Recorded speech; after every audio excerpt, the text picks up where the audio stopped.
the level that the minimum wage is paid at. It strikes me that if you're being paid the minimum wage, there's a very strong argument that suggests you shouldn't be liable for income tax on that. John Penrose, Conservative MP, former Minister. I mean, we're not overreading this, are we? When a Tory party chairman says, look, it would be rather a good thing to go above £10,000 out of the blue in the way that he did, someone's suggesting that that's going to happen.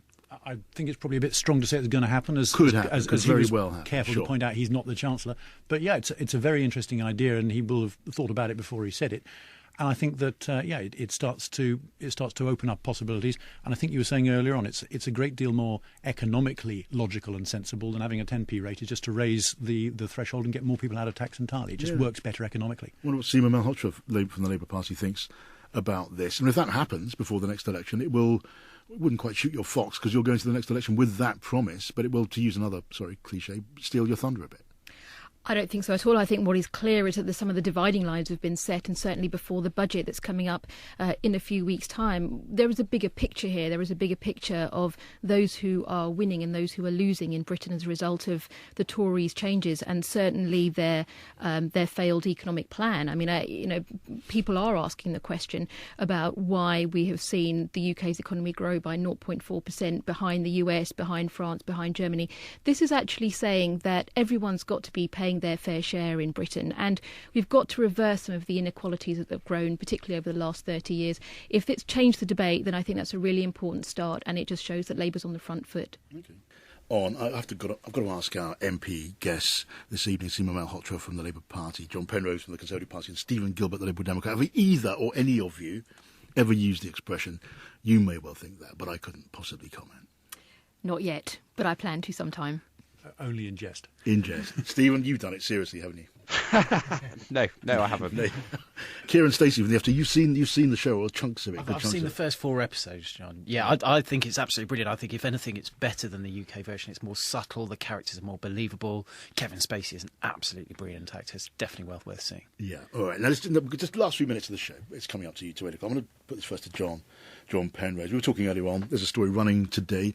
The Home Secretary is saying she wants to pass a law which will make it easier, if you like, to deport foreign criminals and make it harder for them to rely on the argument of family life. She says judges, or at least some of them, are circumventing that intention expressed by Parliament about a year ago. What do you make of that? I presume you're going to be very happy. I think that most people listening to your programme will be very happy with the notion that we should be deporting them, and it's not working as well as it should now. It hasn't been working as well as it should be for a very long time.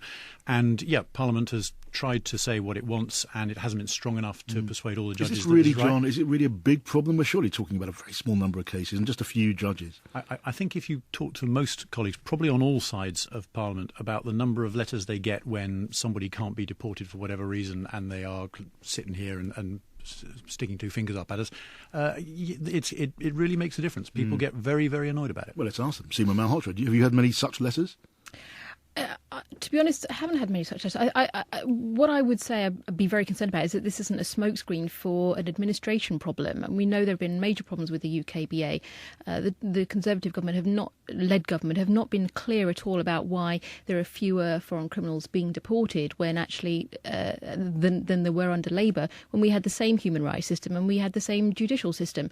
So I think there's a bigger question here about what the administration problems are that are contributing to this issue. What do you think, Stephen Gilbert? Well, I think Seema's wrong, actually. I think the big question is whether Parliament's will is being executed. And in many of our recent cases, I don't think the will of Parliament is being executed. I also don't think justice is being done when we have these very protracted cases which go to appeal, to appeal, to appeal, to appeal. Justice isn't seen to be served. Justice isn't served. And at the end of the day, the House of Commons needs to make sure that the legislative framework we set out is adhered to by those interpreting it. Mark Littleward, do you want to come in? I think the problem, there are problems in how we're administering this, but I don't think it's helped really by a debate between politicians and judges about whether the present law is too soft. Parliament actually needs to define what the hurdle is. What does a right to a family life mean? I mean, clearly, if you're sent to prison, I would say you pretty much lose your right to a family life. Well, they're going to have another. What is that actual hurdle that you've got to clear? They're going to have another crack at it. We've mentioned the Eastleigh by-election a couple of times. You can see the list of candidates on the BBC News website. Thank you to all of my guests this evening. We've run out of time. You've been listening to Pienaar's Politics, the podcast. Thank you for listening in, and do join us again next week about the same time.